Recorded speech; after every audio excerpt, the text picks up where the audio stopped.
afternoon and welcome to the 518th in our series of distinguished speaker programs. I'm Cindy O'Connell, and I have the privilege of serving as your club president. Now I'll ask Ash to come forward and introduce our guest.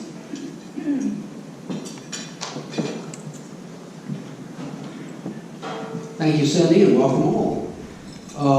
Manny Medina, we are extraordinarily fortunate to have Manny with us today. He is emblematic of American entrepreneurship, leadership, and thought.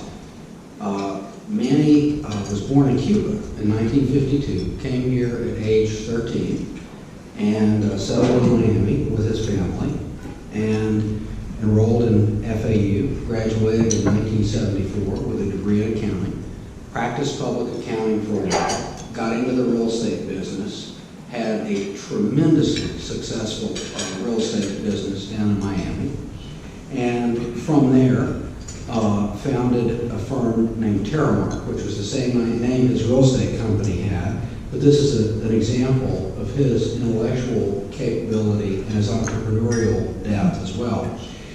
So Terramark was a provider of managed IT infrastructure services. The clientele is Fortune 500 companies. That's not a business you wander into because you thought it would be a good idea. You've got to actually have something to get that clientele. And Manny had that something and had it in spades. So much so that Terramark became a publicly traded company. It was on NASDAQ until April of 2011, and it was acquired by Verizon at an enterprise value of $2 billion, billion with a B. That is successful entrepreneurship. Under his leadership, Terramark distinguished itself in so many ways and built his reputation as a person with serious technology understanding and capability. His leadership in the IT industry and insightful analysis of market trends have resulted in appearances on NBC News, CNBC, Bloomberg, Fox Business, as well as interviews with global media outlets. Mr. Medina received his bachelor in accounting, as I said, from FAU, and started his career at Price Waterhouse. So Manny is a terrific Floridian, a great American, and a great example of why an immigration policy that has some flexibility makes some sense. This is a man who has created millions and millions of dollars of wealth for a large number of people, paid a lot of taxes, created a lot of jobs, done a lot of wonderful things. And if you paid attention to that business history of his, this is a person with a vision to look around corners, recognize needs, come up with solutions, and take them to market in scale in a way that's recognized through a profitable business. Most importantly to me, Manny and I have been friends for nearly 40 years. I'm delighted to welcome him here. Please join me.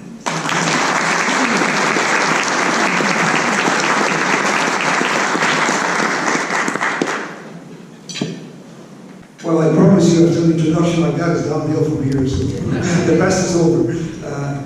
I am just really humbled to be here today in front of you. It's a great honor. I really wasn't really that familiar with the Economic Club until Ash called me a few months ago and said, you know, would you like to come and talk about it? And I began looking, and I am just really humbled by the past membership, present membership. Thank you, Cindy. Thank you for everybody that I've met today. I am really, truly honored to be here in front of you. I will also, hopefully today, scare you a little bit in a good way, because I really hope if I've done my job at the end of this presentation, if whatever institution, whether you personally or if you belong to an institution, you leave here and go ask a few questions of your people about what's happening with your infrastructure and the security of your infrastructure. Because we really, truly are living in some pretty dangerous times. And that's what my presentation is about today. It's called the cyber crisis, and this is something that unfortunately affects all of you. And I start out by directing you, the board is there, but directing you to one of my famous quotes from Leo Trotsky. It says, you may not be interested in war, but war is interested in you, right? You may not be interested in cybersecurity, but it's interested in you. That basically, it does not at all discriminate. It basically picks on everybody, everywhere that we are today. We are at the cusp of the fourth industrial revolution. This is a revolution like we've never seen before. because of the speed of the change, the vast majority of changes that are happening at speeds that is almost incomprehensible to the human mind. Things like artificial intelligence, virtual reality, augmented reality, robotics, driverless cars, everything, the advent of Internet of Things, 5G being deployed, all of this is happening at the cusp of this fourth industrial revolution. And it's happening at a pace that is very difficult for all of us to comprehend and basically accept that there's no turning back. No matter where you are, you're going to be affected by this fourth industrial revolution, even if you're in the middle of the woods and growing pine trees, right? So basically,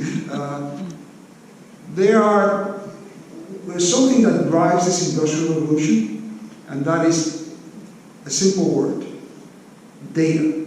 It's all about data today. Data is a great commodity, it's very valuable, very dangerous, and that's what drives this fourth industrial revolution. I put some numbers up there. It's kind of difficult to comprehend the scope of this. So for example, you say the data sphere is 175 zettabytes. Now what's a zettabyte, right? So I was thinking of what's the statistic to best put it into reality. Everybody watches HDTV videos, right? And it's high quality. You know, that's the one that is a data hub because it really requires a lot of storage, etc. 1 zettabyte, just 1 zettabyte, is 36 million years of continuous HDTV video. Just to put that into perspective, right? So think about that in the context of the vast amount of data being around the world.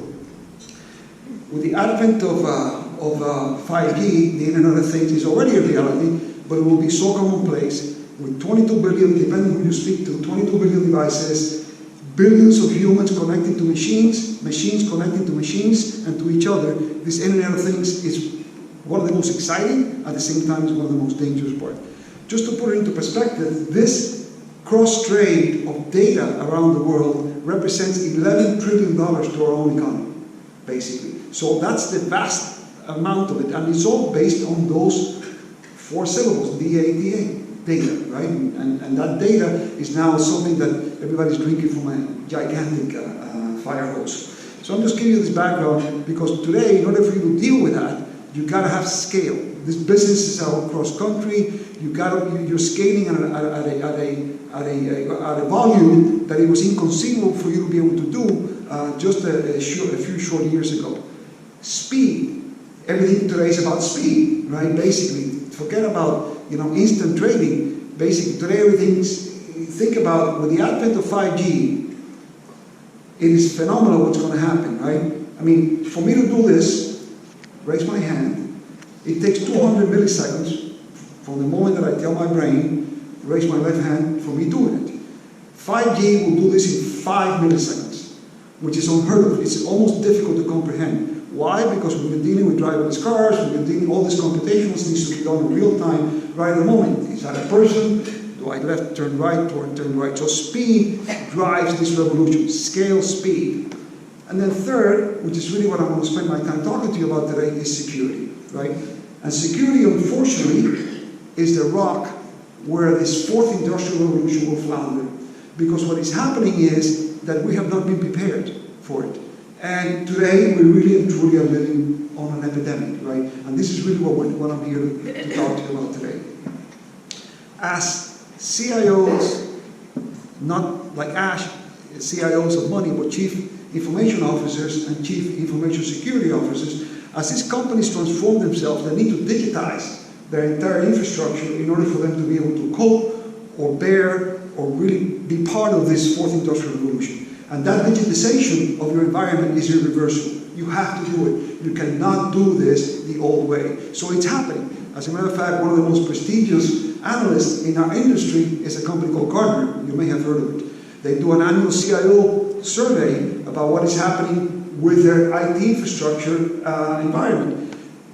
As of last year, 49% said they're in the process of totally transforming their entire IT infrastructure to digitizing their entire IT infrastructure. As a matter of fact, a third of them are already post-digitization and basically are running their business totally digitized. What does that actually mean? It means that you have to do drastic changes to your infrastructure.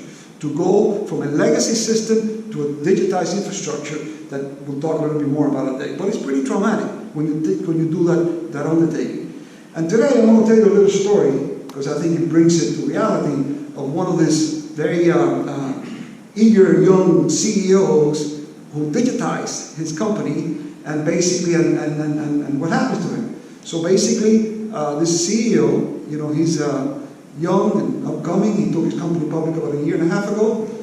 He's now, Friday is his board meeting. He's presenting to his board. He's going to have a quarterly conference call. Having run a publicly traded company, I assure you that quarterly conference call, as many of you I'm sure know, it's a moment that you don't cherish, unless you really have some very good news. Then you can't wait for it to happen, because you just, when you have bad news, you get ostracized. When you get good news, it really feels good. So the feeling when you have good news is of anticipation. So he knew that he was going to be in for a great call, right? His revenues were skyrocketing, right? His profits were up. The stock was soaring. The analysts were ecstatic. They loved him. He had significantly dropped his costs by digitizing the company, and therefore he was very, very proud that the entire infrastructure costs have gone down significantly, to the point that he bragged to all his folks that even his coffee machine was now part of the digital infrastructure. All he had to do was take his iPhone, press, and his coffee's brewed by the time he got there. Never had to order coffee again. The coffee machine was automatic. It was self-order coffee. He was so proud of all this stuff, right? As he looked to the conference call on Monday.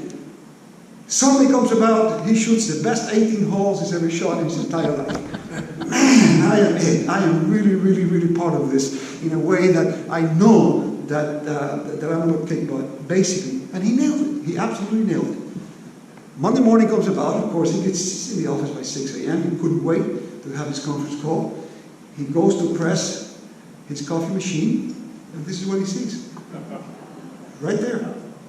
And then he thinks, at the very beginning, he thinks it's a joke. This is true, by the way. I'm not making this up. He thinks it's a joke. And he took some jokes, look, it's his iPhone. It's all part of the same network now, right? His iPhone, the same, it's called. He's going to try to call, there's no calling because it's all part of the IP phone, right? So he runs, basically, in a panic, to his laptop in his office, flips it, and this is what he says. We're in complete control. His conference call is in 3 hours. He's trying to get a hold of his people. Can't call, can't email, can't text, because he's now paralyzed. He's been attacked by ransomware. And at that point, within a half hour, he gets an open communication to his own personal phone and says, we want $10 million, right, in Bitcoins, and we want to pay at this address at this point. What do? It kind of reminds me a little bit like the Mike Tyson story. Everybody has a plan until it gets hit in the mouth. Well, this is what happens. When you get hit like this, I am telling you because I have lived it personally. My team cannot keep up with what is happening day in and day out with this. So eventually, it comes to the question, what do you do? All of a sudden, his world has crumbled in a way that he never ever imagined. The same way that basically, as you see J.D. Roberty, the CEO of IBM, saying that this is an existential threat, the greatest threat for every company in the world. Not just for companies, by the way. It's for every educational institution, for every government agency, right? For every hospital, right? For you individually. These are really and truly existential threats that are happening today, that are wreaking havoc in a way that we have not seen. And we're not going to stop seeing, unfortunately, because there's no real solution. And I'll get a little bit more into the things you can do about that in a way. And it's now to the point that this epidemic, I'm sure you're mostly familiar with some of these breaches, but Equifax, 150 million people, right, basically. Forget about the billions of dollars of the aftermath of the company, the reputation, everything that has happened. It costs so much bread. Marriott, 500 million customers of Marriott. I assure you that the vast majority of you here in this room, your personal information is in the dark web. No question about it. It's been stolen from somewhere, right? Because what happens, and the reason I focus on these particular breaches, these big breaches, is because it's so massive. South Korea is the most connected country. 95% of the population of South Korea has been compromised. They're now talking about changing their 10-digit ID number. Think about us changing our social security number into a new number. Can you imagine that? And that is really to the point that it's gotten today, right? So these breaches, when you put it together, Capital One, this just happened very recently, right? Hundreds of millions, Anthem, hundreds of millions so these breaches will continue to go on, and then basically get to a point where what do we do about you personally, right? Because that's what I'm saying, it's affecting you, whether you're interested or not, it's affecting you. One of the real incredible epidemics is ransomware. I don't know if any of you saw 60 Minutes this last Sunday, but 60 Minutes had this whole segment nationally on ransomware. What is happening to all this? Some of these examples here.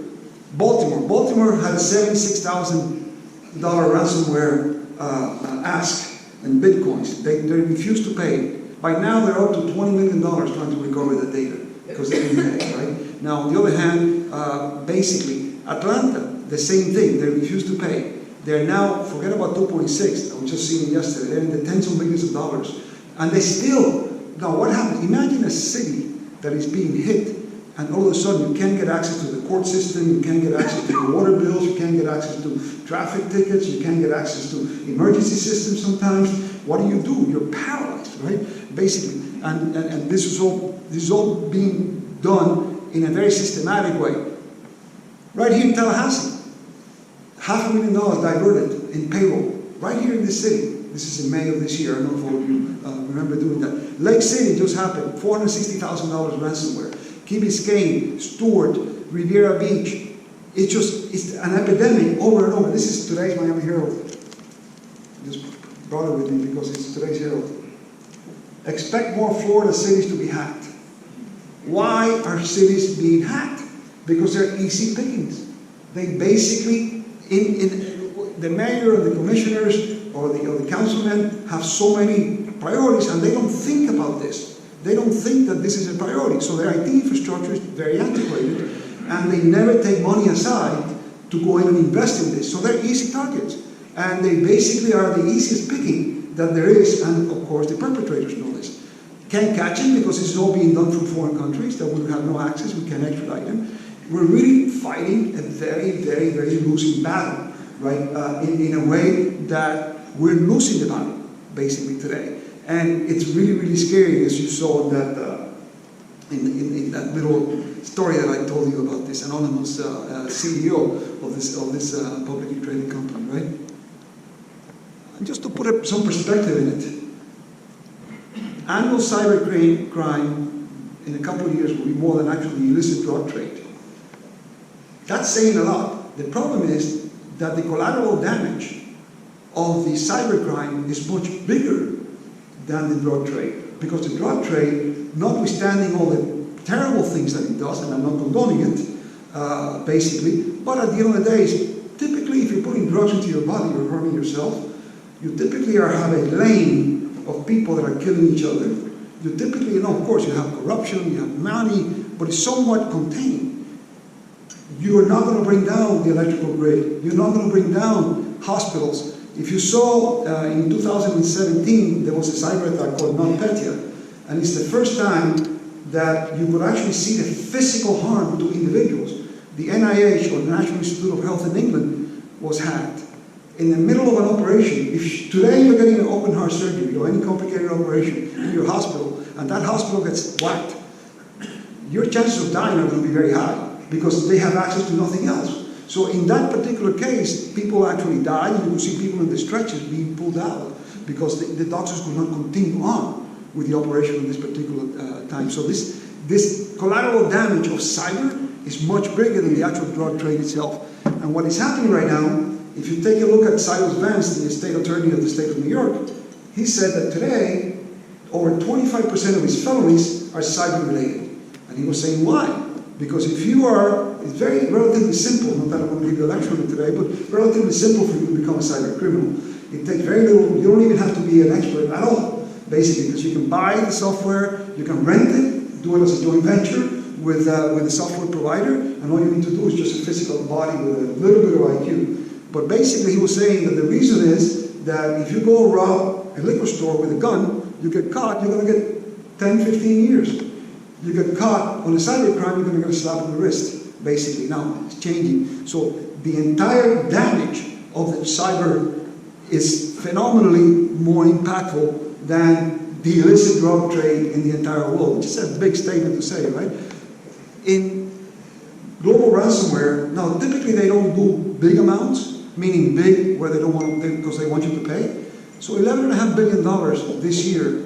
These are only the ones that we know, because a lot of people don't report it. They're too embarrassed, they don't want to do it, etc. So basically, and then what happens now, this is from a business opportunity point of view, which is really what we are so also involved in this business now, and pretty much so focused on the cyber business, it's $1 trillion of global spending on cyber defense a year.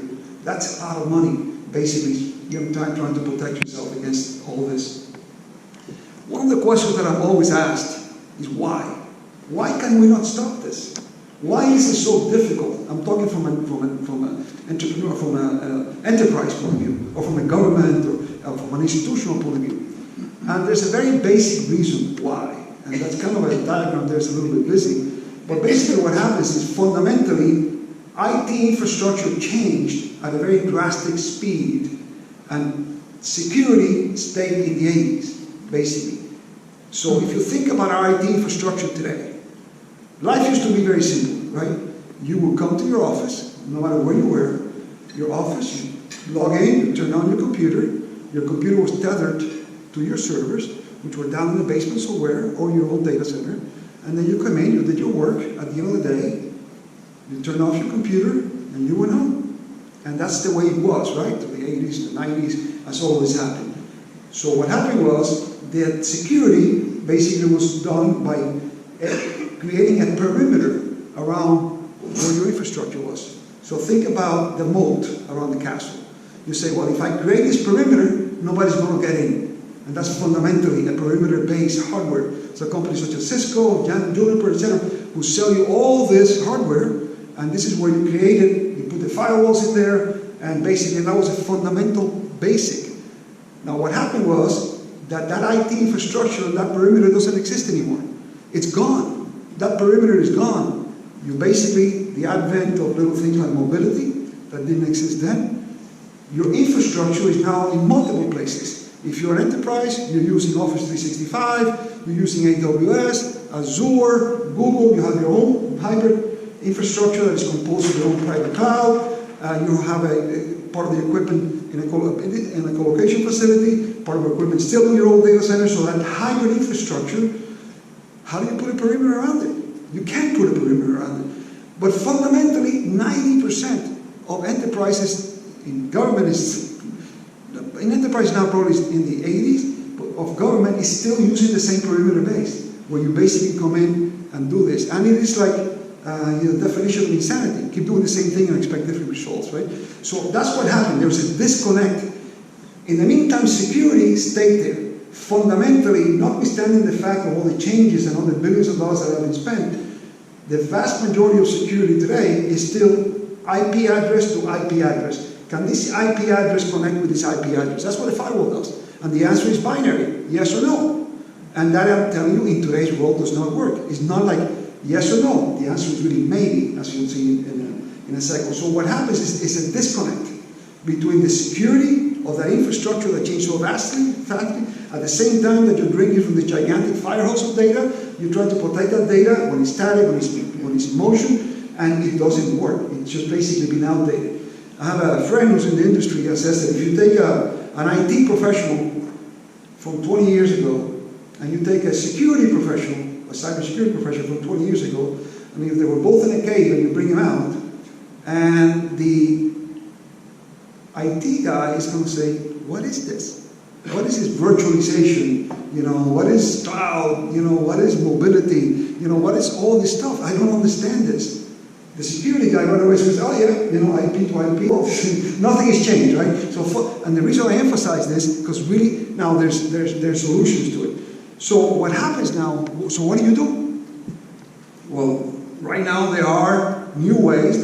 You'll be reading a lot about what is called a zero trust model that basically reinvents security for today's world. It reinvents security for a hybrid model, for this multi-cloud, multi-infrastructure model where you can actually then protect. It moves beyond the outdated perimeter that I just finished telling you that does not work anymore, it defaults trust, meaning that it leads to attacks from within the network, right? So anybody who gets into the network, you avoid by limiting the access of that individual within the network. And then basically it helps you be dynamic, make security more like the cloud. The cloud is self-provisioning, it grows by itself. Security should be exactly the same, not waiting and call for another piece of hardware that you put in. So the zero trust model is the only way where you can begin to fight this epidemic that we have today internally. Most of you in this room right here, wherever your institution is, you're probably still connected through a VPN. I promise you, by now, Gartner itself says in a couple of years, 7% won't. That virtual private network, it's actually in the security business, it's called a very porous network, because anybody can get into it. And fundamentally, that will actually be going out the way of the dodo as it changes. What does that mean? And how do you actually do it, right? So how do you implement this? The first thing that you do is you reduce your attack surface. Today, typically when you connect through a VPN to your network, you go in and you're giving access to your entire network. Basically, that should definitely not be the case, because you have this attack surface then that you can move into, this entire attack surface, because your entire network, you come in, you authenticate, whether you even use multi-factor, you put your password, maybe get a text back, and you're into the network. Once you're into the network, and sometimes perpetrators are into the network for years before even people know that it's there, right? The first thing that you need to do, and I know this may sound a little bit technical, but you need to reduce that attack of the network. The way you reduce that attack is by giving access to people, to users, for things that only they need to use. In other words, if you're working in payroll, there's no reason why you need to look at the patents that the company has stored or the company bureaus.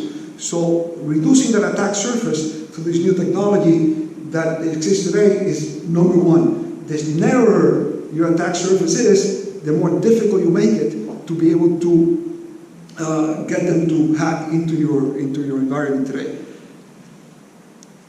Number two, instead of making this IP-centric, make it identity-centric. In other words, if you think about the answer, can this IP address connect to this IP address? The answer is not yes or no binary, it's maybe. What does that mean? It depends on the circumstances. Besides, it depends on many factors, context of that given moment. And then lastly, you have to have enough ability for you to be able to detect what's in your network. What happens today is that a lot of these folks are, again, drinking from a fire hose. You get all these alarms, but then you don't get to analyze the alarm until 6 months later. Right? So when the money has been already been spent in Belarus. So basically, so what happens now is you have to have enough, and this, with the advent of artificial intelligence, it's helping a lot for you to be able to consume and digest all of this at a time that is basically real time. So you can be able to act without having to waste time and let the perpetrator get away from you. Hopefully it hasn't been too boring. I don't want to be presumptuous, and and again, I've said a lot of things, and I know this is not something you're getting up in the morning thinking about, and you're not getting up in the morning thinking about it until it happens to you, or to your organization, I promise you, and then you'll be thinking about it a lot, and I hate to, because I'm a very positive person. So the message here today is, if I've accomplished you going back to your institutions and say, I had this crazy guy talking about all this stuff today, what do we do? And where is our data? And how long does it really take to recover? And how do I live without recovering? The example that I always use also is when I started in this business in the mid-90s, and in the early 2000s, we built a very fortified data center in Miami called the Network Access Point of the Americas, which is like a gigantic fort. If any of you have seen it in downtown Miami, you can see big domes in front of it. And what happened was that the internet really didn't become dependent on the internet until the late 90s and early 2000s. But we had not had a hurricane since Andrew in 1992. In 2005, we had first Katrina and then Wilma. Wilma wasn't a major hurricane, but it knocked down power for 2 weeks. We have pictures in the lore of our companies that people with their servers in the back of their trucks with cash saying collecting, because you can't live without it. That entire advancement is now translated into the vulnerability of you having your data in a way that has to be protected. So apologize if it got a little bit complicated, but I hope you understand. And if I've accomplished that, I've done my job of coming to see you again. Thank you for having me here, and I'm happy to answer any questions that you have.